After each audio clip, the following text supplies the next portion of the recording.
Good morning. You're watching Business World Live. I'm Danie Laurel. It's 10:30 a.m. this Thursday morning in Manila. We are about 1 hour into the shortened trading day. Let's go straight to our top story.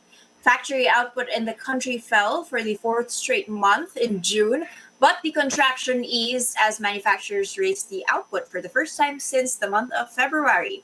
Data from IHS Markit showed that the Philippines' Manufacturing Purchasing Managers Index, or PMI, jumped to 49.7 in June. That's from 40.1 in May.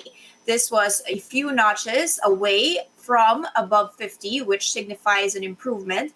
Any reading below 50 signals deterioration. IHS Markit said the PMI survey data for last month showed a further considerable easing in the downturn across the manufacturing sector, noting that conditions were now close to stabilization and output levels increased for the first time since February. It also said that the easing of quarantine measures last month helped improve business confidence as companies hope sales will recover. Restrictions in Metro Manila and nearby areas began to loosen in June. That's under a general community quarantine scheme. The headline PMI measures manufacturing conditions through 5 indices, namely new orders, output, employment, suppliers' delivery times, and stocks of purchases. Union Bank Chief Economist Carlos Asuncion said the higher reading in June was expected and will likely sustain the trend as the economy continues to reopen. Capital Economics expects business conditions for the sector to continue improving gradually as external demand recovers. In the ASEAN, the Philippines recorded the third highest reading despite the contraction. That's behind Vietnam and Malaysia. And in Asia, the worst may be over for factories as the PMI turned up across the board as demand from China picked up. The reading also improved in the region's powerhouses, South Korea, Japan, and Taiwan, despite still staying below 50.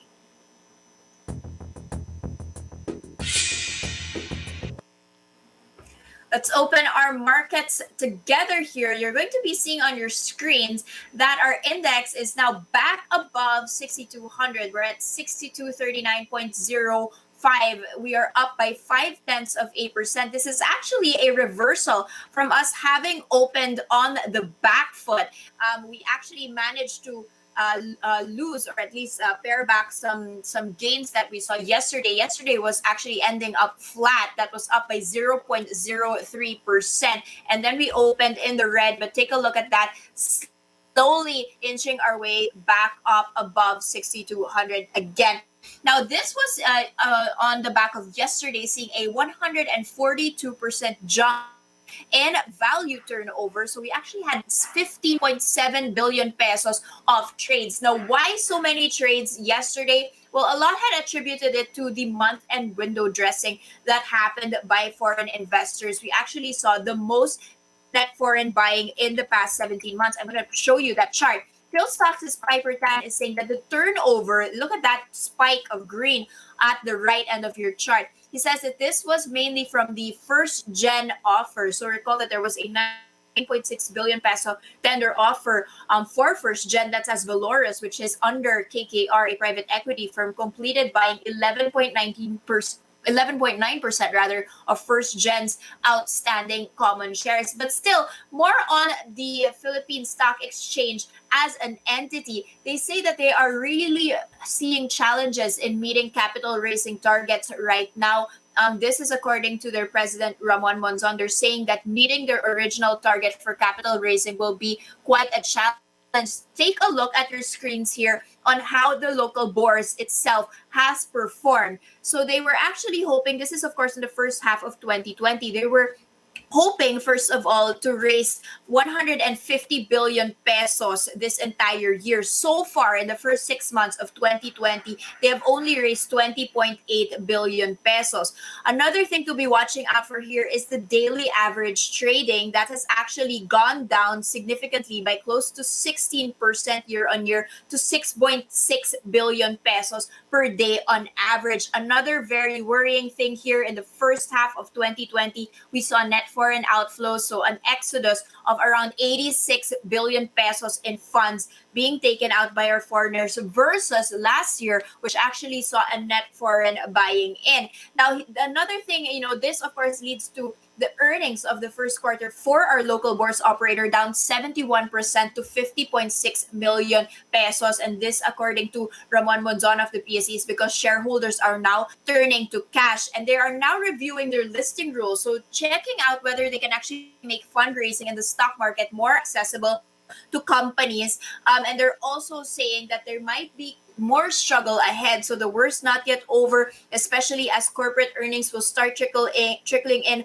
for the second quarter. And this, according to Ramon Monzon, even if there are attractive bargains in emerging markets, the foreign fund flows still are sitting it out. So they're still not buying in. Nevertheless, he did mention that the local investors are responsible for a lot of the value turnover and still keeping our markets afloat. Let's take a quick peek at our sectors here, and whether we see any standouts. It's actually almost across the board. You can see on my terminal here, apart from mining and oil, which has sat down this rally, you've actually got financials up by 1.7%, and the rest of our sectors also enjoying some gains this morning. I also want to take a quick peek at which ones are our leaders and our laggards here, at least for this Thursday morning.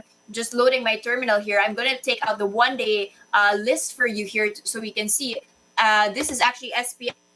So let's just go back to where we were at. This is, of course, our local boards, but let's take a quick peek at those movers here for the day. You're going to be seeing first gen. So we've been watching this, of course, as the tender offer price is getting closer and closer to the actual real price of the stock. First gen, the leader there, up by 3.2%. Couple of banks, I did mention the financials counter was the leader here. Metro Bank and BPI, as well as BDO, leading those gains. But you've still got Robinson's Land and other JG Summit, Gokongwei Holdings here in the loser territory. Now, speaking of specific stocks, I do want to report on several other first quarter earnings. So the first quarter earnings have been trickling in at a pretty slow pace, actually. It's a lot to be digesting here, of course, during this lockdown. But we've got actually SSI. So SSI is, of course, specialty stores, usually luxury retail. So they do own stores like Shake Shack and Zara. And a lot of the lockdown had actually pulled down their earnings by 36%. So SSI actually reported revenues down 13%, and a bottom line of 110 million pesos. That's actually down by 36%. Another thing to be watching out for here is that their company, the one at the helm, which is of course Anton Huang, is saying that they are right now pivoting towards e-commerce, and he's also looking at a steady growth of the brand sales, and he says that the e-commerce has actually doubled. SSI trading flat right now at 1 peso and 13 centavos. Another one to be watching out for here is Jerry. Now, Jerry is another property subsidiary of the bigger property player Mega World, and they have said that their income has actually declined in the first quarter by 48%. So you can see on your screens here what has happened. Hotel closures have dragged down the earns of Jerry. They're actually seeing a slump in revenues by 18% in the first quarter. That was to the tune of 1.53 billion pesos on the back of hotels operations dropping 13%. Now, recall that you've also got Mega World, which we had reported a couple of days ago. The parent had seen a 9% decline in attributable earnings because of delayed project completions and also hotel and booking cancellations. And that also brings us to more information on AGI. So AGI is, of course, the parent company of Mega World, and they had already reported their earnings earlier on, but we do have more details on that. They did say that their earnings were down 32% in the first quarter, not just because of the pandemic, but also due to the Taal eruption. And you can see that different segments here also contributed. So I had already reported Mega World, but you've also got Travelers International. They, of course, own Resorts World, and that swung to a net loss of 1 billion pesos in the first quarter versus a net income of 244 million pesos last year. Revenues for that casino operator down by 19% in the first quarter. Another one is also Emperador. They saw a 16% slump in earnings to 1.5 billion pesos. There was, of course, a liquor ban imposed, and that resulted in a slide in revenues by 3%. And even McDonald's, so they actually own Golden Arches, so which owns most of the franchises, 72% lowering profits at 108 million pesos in the first quarter. Of course, several stores were temporarily closed during this community quarantine. And finally, adding to the woes, I've got the report on global ferronickel. That loss, it has expanded. So they had already been seeing several issues, even with or without this pandemic. Those losses have now expanded 16% to nearly 160 million pesos. That's on the back of revenues actually falling double digits by 38%. So more on the markets later on in the broadcast.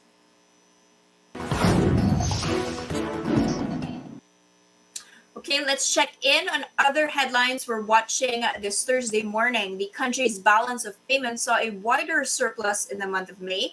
That is on the back of more foreign borrowings and a narrower merchandise trade deficit. You can see on your screens here data from the central bank released on Wednesday showed the country at a BOP surplus of $2.4 billion in the month of May. This is the fourth straight month of a surplus. The Bangko Sentral says this reflects inflows from the national government's foreign currency deposits, which were also used to pay debt obligations. The government has so far secured over $6 billion in loans, bond issuances, and grants to fund its COVID-19 response. The BOP outlook has been revised to a surplus of $600 million for the year of 2020. That's down from the $3 billion surfeit estimate given last year. Now, with the latest BOP data, the central bank noted gross international reserves at a record high of $93 billion by the year end.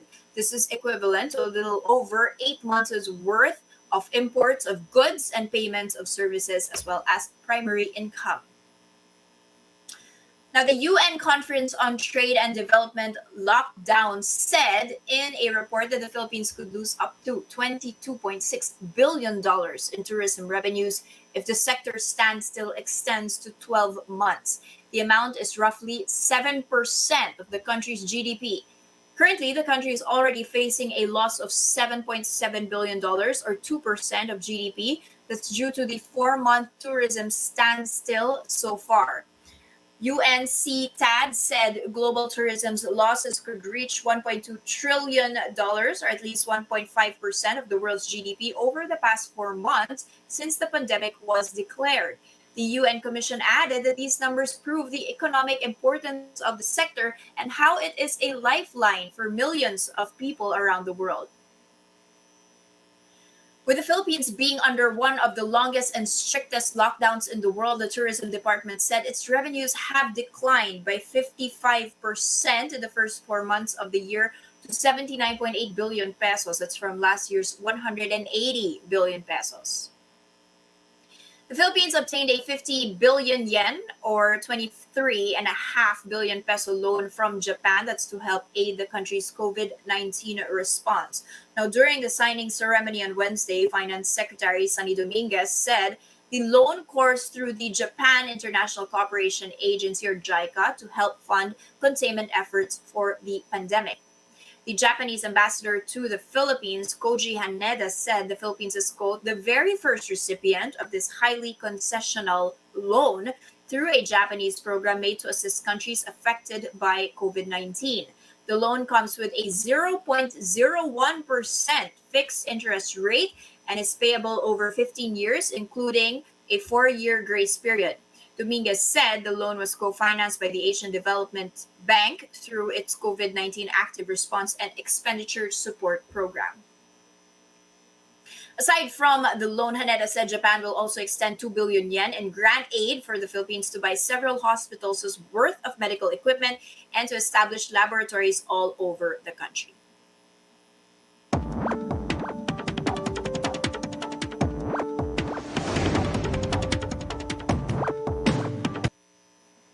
The property sector has been seen as the wild card during this pandemic, and no one seems to agree on which direction real estate investments are going to go. We have with us on the show Joey Roy, Bondoc Senior Manager of Research for Colliers International, to give us his insights. Good morning, Joey, and welcome to the broadcast. Morning, Danny. How are you? I'm doing well, thank you. So let's kick off with your recent report, which is a lot on the Pogo news. So the latest issue being Pogo's possibly exiting here. The big question is: are they really exiting the country? Are they not just going out of central business districts and into other cheaper areas? And is this exit something that was expected? There were tax issues already even before the crisis, or is this very much related to the COVID-19 crisis? Well, they do this both things that you mentioned. Number one, some of the smaller companies are indeed going out of the Philippines.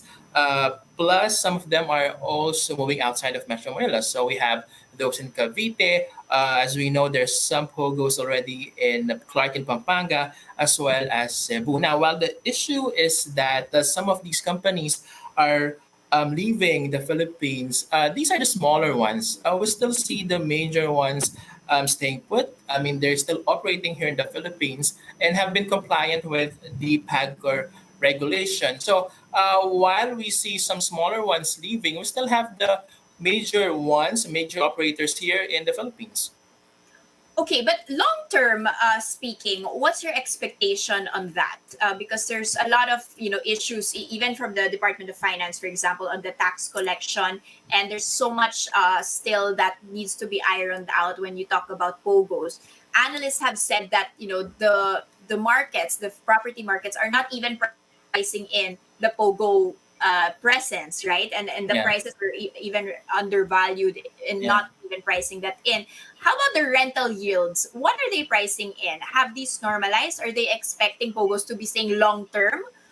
Or are they normalizing in an expectation that slowly they might be trickling out? Yeah. Okay. The common question that we get here, Danny, is that what if the worst case scenario happens, and that is all these pogo companies that are currently in Metro Manila pulling the plug and leaving the Philippines at once. So, what I can tell you is that a few indicators. Number one, vacancies. So in 2019, Yeah. office vacancy in Metro Manila is 4.3%. The POGOs in Metro Manila currently occupy 1.34 million square meters, and that accounts for about 11% of total leasable space in Metro Manila. Now, considering the gloomiest scenario, which is for these BPOs to leave the Philippines, then we will have a vacancy of 15%. What will now happen to the lease rates? What we can see is that if you are a POGO company, you will be paying office space for about 1,300, 1,400 pesos per square meter. Now, if you're a non-POGO company, you'll be paying 7, 800, 900 pesos per square meter. Mm. So you already see now the 30, 35% difference. You are showing the slide, which indicates that there are certain Yes. business districts in Metro Manila where you have the likes of Bay Area, Alabang, recording 11, 21% increase in lease rates since the Pogo companies started to operate here in Metro Manila. That was in 2016. Prior to the Pogos entering Metro Manila, these companies were, these business districts were only recording growth of about 5 to 6%, representing the average Okay. growth in the industry. So, as you can see, it has been significant because much of the lease rate growth has been pushed by the Pogo companies.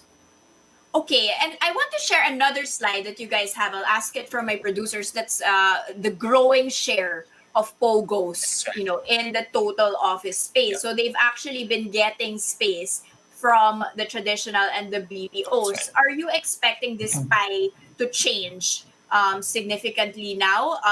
And also, what is going to be happening to the BPO sector? So let's just jump into that. There are a lot of talks that say that, and even IBPAP saying, there are bright spots. And even during the lockdown and the pandemic, BPOs have been coming in. But Yep. on the other hand, you've also got, work from home. You've also got closures in office spaces and just companies worldwide. What's the real deal here when it comes to BPOs and if they can absorb the POGO losses?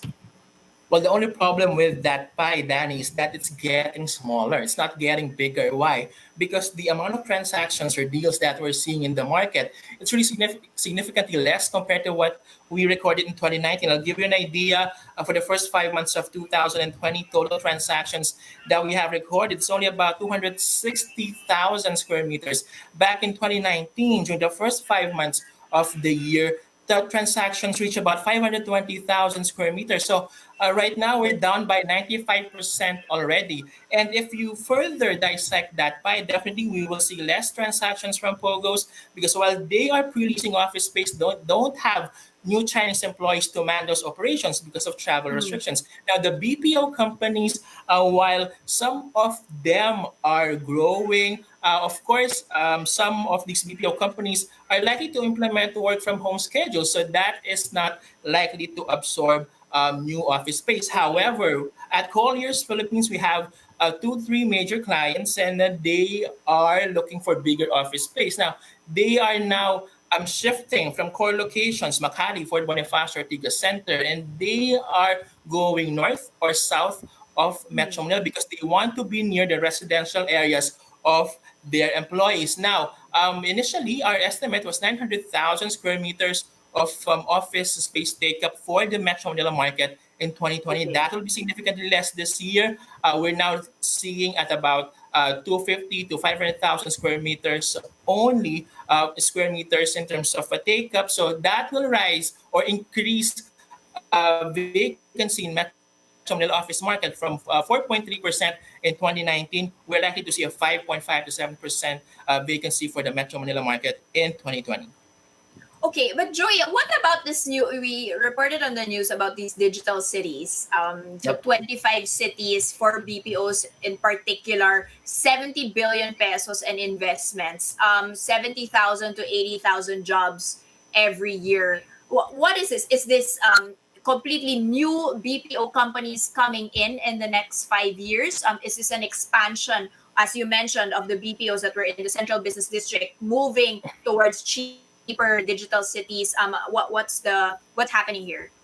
Well, these are the next wave cities. I understand, Danny, that a lot of BPO operators have also been considering. You have to note that this COVID-19 pandemic and the lockdown imposed have only raised the need to look for other sites outside of Metro Manila. The BPOs that were Metro Manila centric, they had to partly stop operating when the lockdown was imposed. Now they have been aggressive and looking for other sites, and they are factoring in these sites into their business continuity plan. So while we have the attractive ones, Cebu, Bacolod, Iloilo, Davao, and Mm. Pampanga, there are other locations in Visayas and Mindanao, Rojas City, San Fernando, in Pampanga, even Zamboanga, which we believe are very viable locations for BPO companies as well. But I think what's important here, Danny, is aside from the IT infrastructure and the physical infrastructure roads that need to be in place, what's important also is there should be an upskilling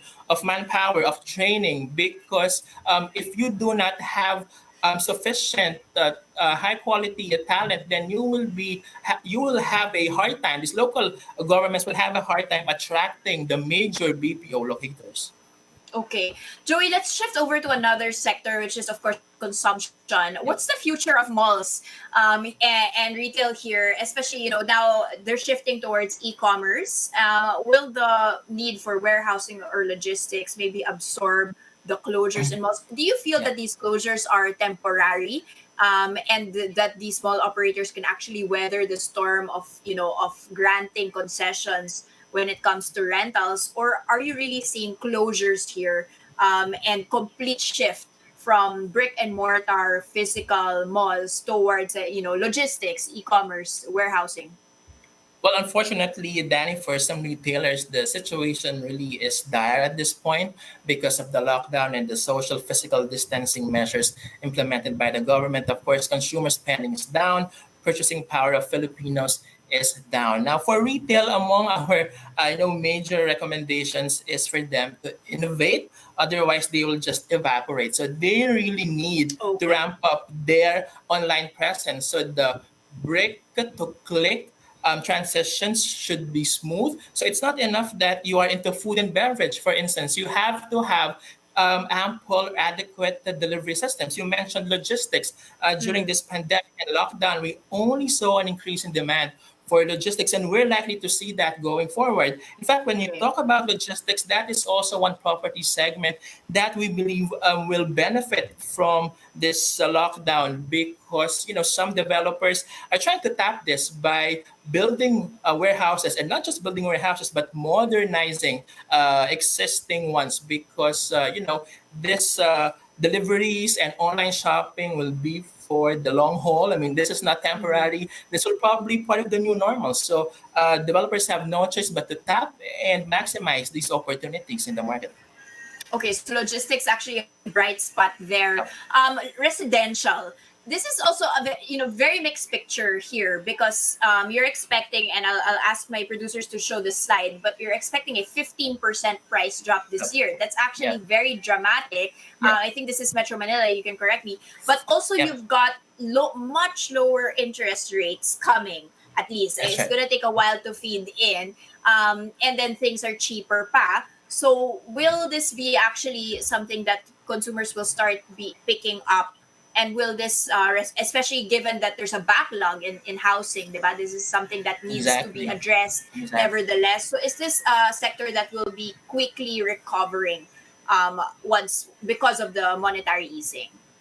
Well, for the residential market, for the condominium market here in Metro Manila, yes, so you are correct. We're looking at a 10 to 15% reduction in prices of condominiums that were completed already and have been turned over. So, but you're correct. The low interest rates we're seeing now, these are very low compared to what we saw during the global financial crisis, Asian financial crisis.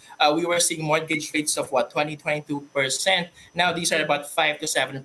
That's why we believe, Danny, that once the economy recovers starting first quarter of 2021, and of course, Bangko Sentral ng Pilipinas Governor Diokno has also been vocal about this, that there will be some recovery starting fourth quarter of 2020, and this is Already, likely okay. to really kickstart by 2021. So we believe that the low interest rates will be among the major indicators that will help stoke demand in the property, in the residential or condominium market. You have to note that in the Metro Manila condominium market, we were seeing pent up demand. So the take up of new condominium launches has always been overtaking or outpacing supply starting 2016. So we saw that 2016, 2019, and that graph that you showed earlier indicates that there has been a significant increase in prices in Metro Manila condo. However, for 2020, we're likely to see a slowdown. But again, that recovery,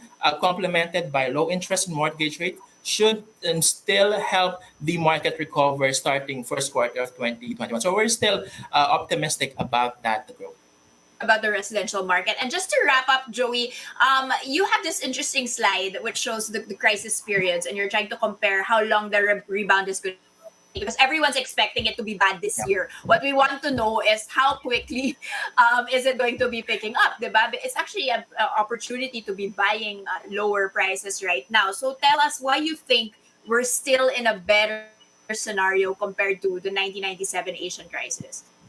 Well, one of the major factors, Danny, is that the financial system is in a tip-top shape right now, and interest rates have never been this low. That's why at Colliers International Philippines, we always say that the pace of recovery and the economy and property will probably be between the Asian financial crisis and the global financial crisis. Note that we believe that this COVID-19 pandemic, its impact on the economy and property will probably worsen the global financial crisis. But we're at a better position now compared to how we were during the Asian financial crisis. Again, at that time, the financial system was in disarray and the interest rates were very high. So I think somehow we should be able to recover between that period, between Asian financial crisis and the global financial crisis. And we're expecting the country's economic analysts, economic managers, and other credit rating firms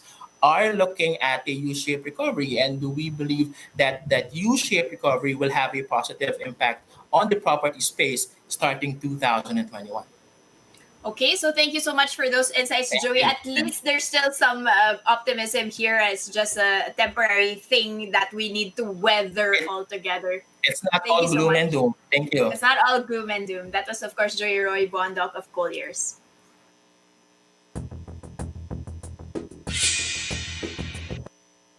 Okay, quick check here on the markets. I still want to go through a couple of stocks actually while I show my terminal here, and you can see how it's trading right now. But you've got 7-Eleven. Let's kick off with 7-Eleven. They've offered a very cute 7-Eleven million loans, okay, to their franchisees. So same with their name here, they've allocated that to help their franchisees not close the stores. They did mention that these loans are offered interest free. They have a very long list of unprofitable stores right now. They expect the situation to continue until December at the very least. So they're also asking the landlords of their franchisees to actually help in sharing the pain in terms of rentals. You've also got Frutas.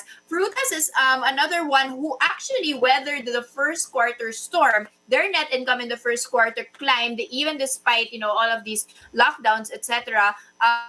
Their net income was up by 41% in the first quarter to 14.6 million pesos, even as their sales actually dropped 11.5% to 374 million pesos. And also, just to quickly end here, I'm going to show also on my screens here the different sectors so we can see how our sectors are moving. But nevertheless, you've got also one big launch here, that's RCBC. They have recently launched. I had actually hosted that launch yesterday. It was very interesting. We've been watching this very closely. It's a new app, so it's called Discartec, and it's a Taglish app. It offers basic savings accounts. So they are saying that the difference between the likes of Paymaya and GCash, which are wallets, is that it's actually like a savings account where you could earn more than 3% interest on the money that's there. They will also use the information and your purchasing history to actually create a credit score so that you can tap into future products like loans, etc. So it's very much linked to the RCBC Bank. They are applying for a rural banking license that will then turn them into a digital bank eventually. So very interesting things there going on in the financial space as a lot of these banks are adapting to the new normal, and as our local index continues to rally, at least in the first hour of trade. And that's the first look into the business day. Today is Thursday, July 2nd, 2020. Catch us again tomorrow morning, 10:30 a.m. I'm Danie Laurel, and we are One News.